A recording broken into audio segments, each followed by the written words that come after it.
Good morning, student. So, so today topic is teach you food rot of black pepper. आज का जो new topic है black pepper पे disease अधिकतर आता है, उसी पे हम चर्चा करेंगे। बहुत सारे ब्लैक पेपर पे डिजीज आते हैं, लेकिन सबसे इंपॉर्टेंट जो है फूड रॉट डिस्ट्रीब्यूशन, यह डिजीज कहाँ कहाँ पाया जाता है। तो देखिए, this is common disease of black paper. यह जो डिजीज है ब्लैक पेपर का कॉमन डिजीज है, मतलब मैक्सिमम अधिकतर आता रहता है। In India it's occur in Kerala and Karnataka state in severe form. अपने देश में, भारतवर्ष में, या केरला और कर्नाटका स्टेट में सीवियर फॉर्म में, मतलब बड़े पैमाने पे डिजीज दिखाई देती है। राइट। सिम्टम्स, इसके सिम्टम कैसे बनते हैं, लक्षण कैसे हैं, पहचाने कैसे जा सकते हैं। तो the disease infect all part of plant including leaf, stem, root and spike. जब यह डिजीज आती है तो इसमें रूट पे सिम्टम दिखाई देता है, लीफ पे दिखाई देता है, स्टेम पे दिखाई देता है एंड स्पाइक पे भी सिम्टम दिखाई देते हैं। The disease is characterized by the appearance of black spot on the leaves। यह पत्तियों पे छोटे छोटे स्पॉट, ब्लैक स्पॉट पत्तियों पे दिखाई देते हैं। Infection usually being on the stem near the soil line surface and spread upward and downward. यह नियर अबाउट सॉइल लाइन से इन्फेक्शन शुरू होता है और धीरे धीरे अपवर्ड से डाउनवर्ड की बढ़ता चला जाता है। To cover in entire root system, और नीचे तक पूरे उसके रूट सिस्टम को भी अपने कवर में ले लेता है। Leaves turn yellow, wilt drop down and and defoliated. जो लिप्स होती हैं, पत्तियां होती हैं, येलो कलर की हो जाती हैं। बाद में प्लांट सूख जाता है और टूटकर नीचे गिर जाता है या फिर नष्ट हो जाता है। राइट। तो ये इसके जो सिम्टम बनते हैं, रूट पे, स्टेम पे, लीफ पे, स्पाइक पे, सभी जगह इसके सिम्टम दिखाई देते हैं और पत्तियों पे ब्लैक ब्लैक स्पॉट दिखाई देता है या अपवर्ड से डाउनवर्ड की तरफ फैलता जाता है, इसे रूट सिस्टम को भी कवर कर लेता है और बाद में पत्तियां पीली पड़ जाती हैं, प्लांट सूख जाता है। राइट। सिस्टमेटिक पोजीशन, किस सब डिवीजन का फंगस है? तो kingdom Stramenopila, phylum Oomycota, class Oomycetes, order Peronosporales, family Pythiaceae, genus Phytophthora, species palmivora. यह सब डिवीजन मैस्टिगोमाइकोटिना का फंगस है, क्लास ओमाइसिटीज का फंगस है और इसका जो काजल ऑर्गेनिज्म है फाइटोथोरा पाल्मिबोरा। काजल ऑर्गेनिज्म, ये काजल ऑर्गेनिज्म यहाँ पे है, क्या है? फाइटोथोरा पाल्मिबोरा। फाइटोथोरा क्या है? What is Phytophthora? Phytophthora genus and palmivora are species. Right. Nature of disease, nature of disease soil borne है, क्योंकि primary infection by take place by soil. Primary infection होता है वो सॉइल से शुरू होता है और इसलिए इसको हम सॉइल बॉर्न पैथोजन कहते हैं। देखिए, डिजीज तीन तरह से स्प्रेड होती है, तीन तरह से फैलती है, soil borne, seed borne and air borne. तो फाइटोथोरा अधिकतर सॉइल बॉर्न पैथोजन है। Primary infection take place by soil. Nature of pathogen facultative parasite होता है, क्योंकि बेसिकली सेप्रोफाइट फंगस होते हैं, लेकिन कुछ समय के लिए पैरासाइट में कन्वर्ट हो जाते हैं और इन्फेक्शन करते हैं। प्लांट जब ड्रॉप कर जाता है, टूट जाता है, फिर सेप्रोफाइट की तरफ पड़े रहते हैं वैसे।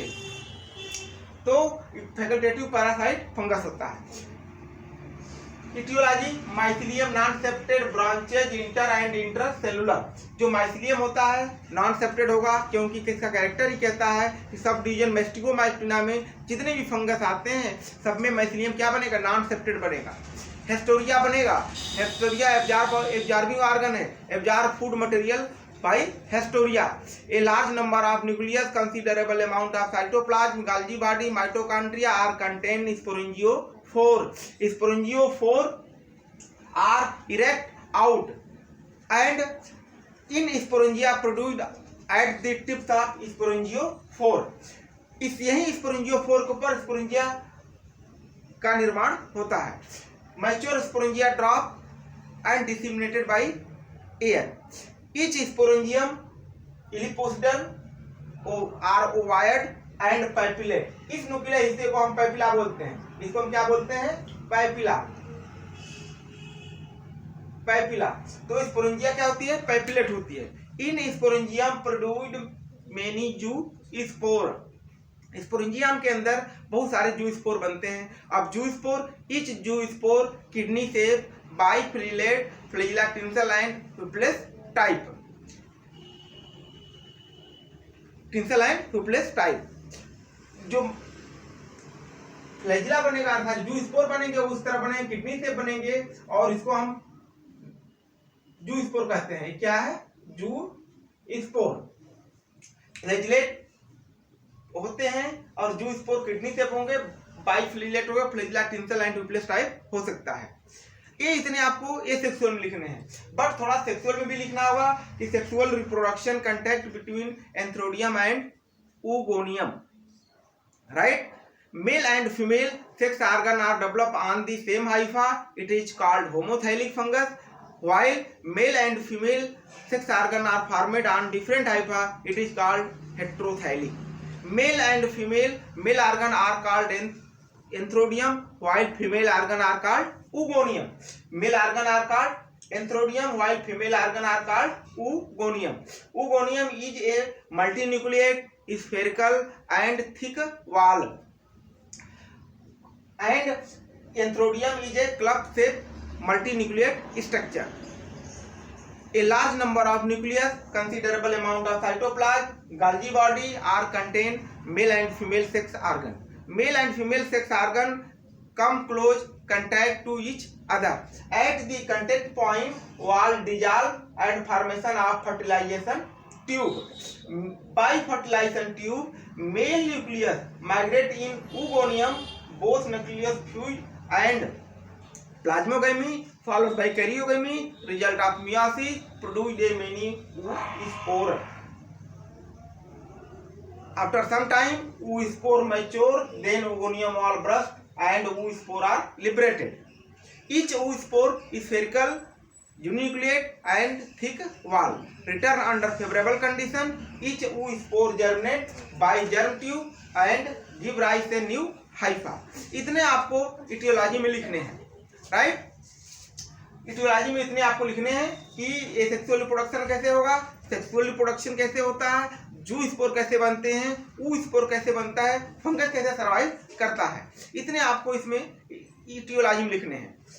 अब epidemiology, the severity of foot rot increase during period of rainfall in the monsoon temperature between 19 to 23 degree centigrade. जो टेम्परेचर 19 से लेकर 23 के आसपास होना चाहिए, लो सॉइल मॉइस्चर होना चाहिए और मानसून पीरियड के आसपास में इसका इन्फेक्शन बड़े पैमाने पर होता है। जब फलियां लगने लगती हैं, उसमें दाने पड़ने लगते हैं, उसी समय इन्फेक्शन बड़े पैमाने पे ब्लैक पेपर में होता है और देखते देखते पूरी क्रॉप आपकी जल जाती है। तो इसका जो टेम्परेचर 23 डिग्री सेंटीग्रेड के आसपास होना चाहिए। Soil moisture is one of the most important environmental factor. जो सॉइल मॉइस्चर है, अगर सॉइल मॉइस्चर ज्यादा मात्रा में होगा तो इन्फेक्शन बड़े पैमाने पर होता है, सॉइल मॉइस्चर कम मात्रा में होगा तो इन्फेक्शन कम होता है। इसलिए जो टेम्परेचर 23 डिग्री सेंटीग्रेड के आसपास अगर सॉइल टेम्परेचर ज्यादा होगा, सॉइल मॉइस्चर ज्यादा होगा तो इन्फेक्शन ज्यादा होगा और हमारी क्रॉप ज्यादा लॉस होगी। कैसे कंट्रोल करना है? Number 1 point, management, remove destructive plant. Infected plants को कलेक्ट करिए और जो से जला दीजिए, right? Number 2, selecting planting material. हमेशा एक अच्छे प्लांट को सिलेक्ट करने चाहिए। Selection of healthy material, healthy seeds को सेलेक्ट करना चाहिए जिससे बड़े पैमाने पे आपकी क्रॉप स्वस्थ हो। नेक्स्ट है सॉइल सोलराइजेशन। हमेशा सॉइल सोलराइजेशन करना चाहिए। सॉइल सोलराइजेशन करने से जो माइक्रो ऑर्गेनिज्म है वो नष्ट हो जाते हैं, कार्बेंडाजिम से, बायोजेंट से या पॉलीथीन से। किसी से सॉइल सोलराइजेशन जरूर कर देना चाहिए जिससे माइक्रो ऑर्गेनिज्म किल कर दें।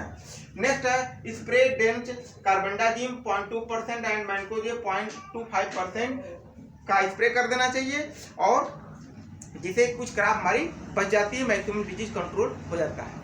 तो बच्चों, जो टॉपिक है आपका foot rot of black pepper, subdivision Mastigomycotina का फंगस है। यह काजल अर्नियम, फाइटोथोरा, पाल्मिफेरा के द्वारा ही काज डिजीज किया जाता है। इसमें फाइटोथोरा केस में जहां फाइटोथोरा वहीं बनेगा जहां पे स्पोरेंजियोफोर में नोड्यूल्स बनते हैं, उसी के ऊपर स्पोरेंजियम बनना शुरू। देखिए नोड्यूल्स टाइप जो फाइटोथोरा होता है फूल जाता है, हल्का सा नोड्यूल्स बनने लगते हैं, वहीं पे स्पोरेंजियम का निर्माण होता है।